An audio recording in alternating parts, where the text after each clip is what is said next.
Hi parents, I wanted to put together a video for you so that you understand what the different levels in our guided reading means. So I have with me, these are our benchmark assessments. So these are books that don't go home, but books that look similar to this are going to be going home or have been going home in your child's baggie books. So I have a level A, B, C, and D here. And that's what we want our students to be working through in kindergarten. By the end of kindergarten, they should be able to read proficiently. That means without the teacher's help at all, a level C.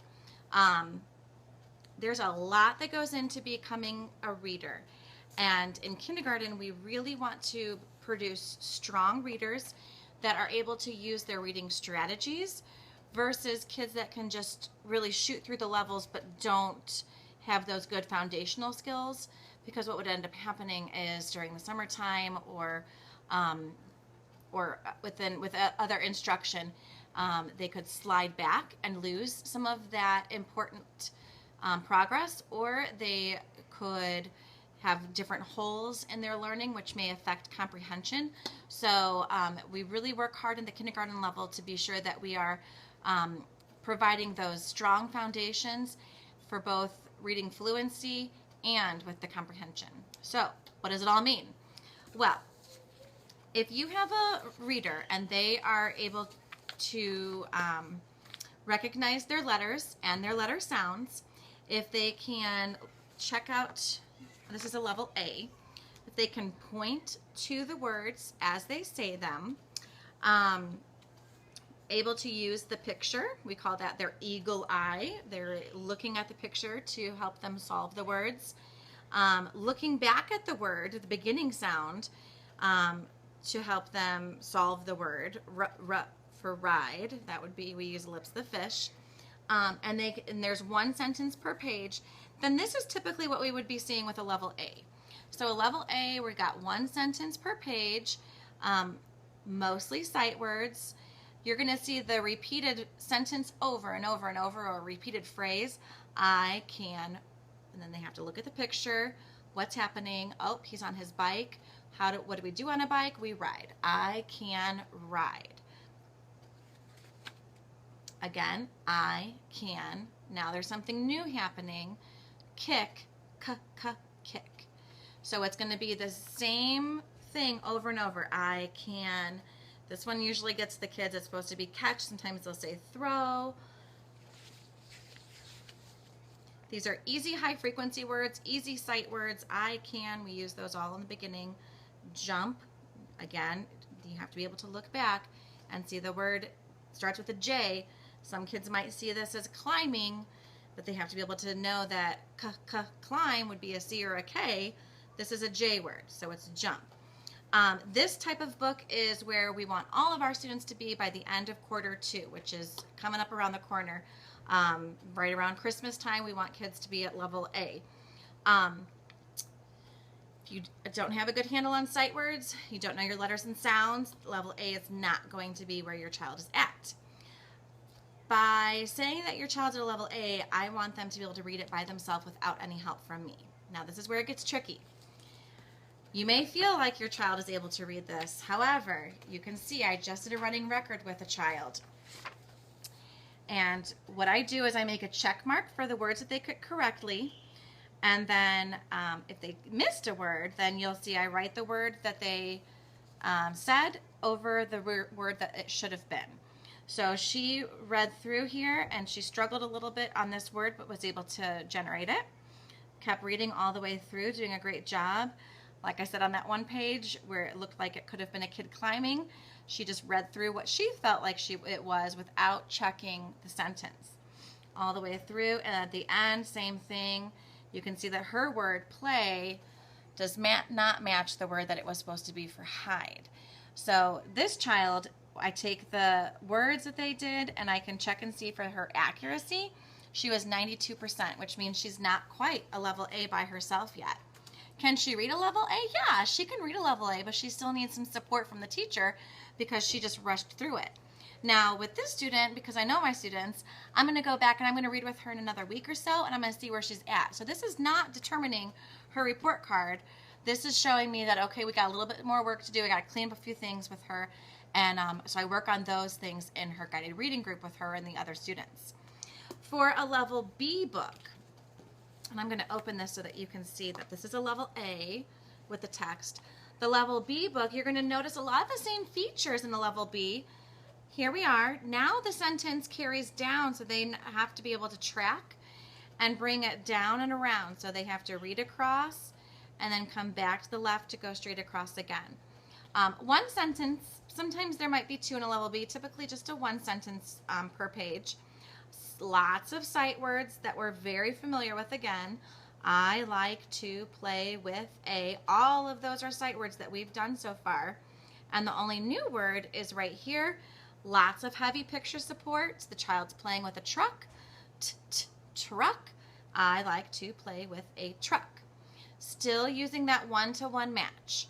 Now you see why it's so important that we have a good handle on the sight words, because sight words are everywhere in the books. Again, the reading strategies that this child would be using would be their eagle eye, which is looking at the picture. Lips the fish. We do eagle eye, lips the fish, checking that the picture matches the beginning sound. And then we have more strategies for later. Again, repeated. I like to play with a car. Pretty simple. What you're going to notice is maybe one of the sight words changes from time to time. Here it is. There's the word a. When I turn the page, it's the word the. The reason that this is a trick, kind of seems like a trick, is because kids will hear that I like to play with I like to play with and they just kind of go through it. This helps to reinforce that they are pointing and looking at the words, not just memorizing it. Memorizing is okay, but to be able to check to see if they're really truly pointing and saying to the word, you'll notice that sometimes it changes. So I like to play with the, again, heavy picture support, right back to the word. Okay, so for a level B reader, they would need to be able to follow their sentence more than one line, so a two-line sentence. Again, lots of sight words that they need to have under their belt, pointing to the words and saying the words, maybe recognizing that this is a pattern, and that's okay. And so that's the level B. And these books have been loved and used a lot. So you can see the difference. So we have level A is one line, level B is two lines. Level B we don't typically worry about. We're getting more towards third quarter, at the end of third quarter. B and C seems to be the big jump. So if your child is a level B now, don't be surprised if it takes a long time to get to this level C. Why, you might ask? Well, let me show you. For the level C, now you're going to notice, okay, so it's still a simple story. We still have just a couple lines of text, but there's some new features in here. To you and I, this looks pretty simple. Get some milk, said Mom. Child is going to look at this, and first they're going to be like, I don't know this word. I haven't learned it yet, for the word get. So they need to be able to use their stretchy snake. So we've used eagle eye, lips the fish, and then stretchy snake. So now I can stretch out my sounds. G, at, get, get. So being able to stretch out words. Some is a sight word, but that's a hard one. And if your child doesn't have a mastery of their sight words, they're not going to be able to figure out this type of a book. Get some picture support to see that the child's pulling milk. Milk, said Mom. We've got some dialogue happening. The word said is very difficult because you cannot stretch it out, so it's a sight word. So just being able to follow the text, maybe they're not pointing anymore with text level at this point with level C, and that's great because our eyes actually travel faster when we're not pointing. So first we teach our students to point, and then we teach them to hold their hands back. There might be some tricky words in here. Cart, that's an R-controlled vowel. That's something that in phonics is taught typically in first grade. Still pretty good heavy picture support. Put, not too terrible. The comprehension is what kind of changes in this story, because you'll notice that the child is putting in things for the mother, and at the very end of the book, the mom is going to put something in for the child. And so then they have to be able to tell me why did the child do that for the parent? And the correct response, I'm not going to say, because maybe I don't want your child to see this and then them cheat. I'm kidding. And then the last book that we have is a level D. Now, we go all the way up to level Z, but that's going to be different grade levels.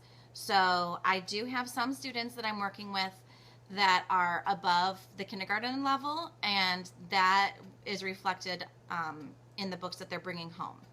If your child is continuing to bring home level A books, maybe some B books, then they're right where they need to be, and I'm very happy. Okay, so don't be trying to push your child on and on and on and try and have them a higher reader than what they need to be. It's a slow progress. You're going to be blown away when they get to first grade how fast they shoot up. It seems like they kind of hover for a long time, and then it just shoots up. And then in second, third, fourth grade, they kind of, stay around the same growth pattern of just a couple levels here and there. But first grade, for some reason, it's just they really are able to click in. Okay, so the last book is a level D book. Level D book, we've got fiction, nonfiction. This one is a nonfiction book. You're going to notice lots more words, and kids will see this and they freak out because they think that they can't do it, but then I tell them that they can, and it's all better. Still several sight words, but now we've got different vowel patterns. We've got some long vowels in here. We've got the OU, says ow, teacher.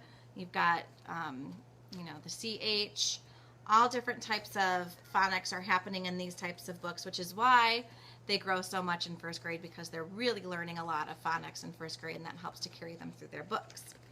When a reader reads a level D book and in C and B, they need to be able to, if they hear themselves make a mistake, go back and self-correct. If they're able to go back and self-correct, that's a big strategy. Typically, that strategy doesn't start happening until B, C levels. Definitely by a level D book, they should be going back and self-correcting when they make a mistake. Lots of high-frequency words. Being able to make personal connections to the story. This is about a child going through school and the different things that happen in their school day. Some students will make it to a level D by the end of kindergarten. Some may not. Like I said, we want them to be very independent at a level C.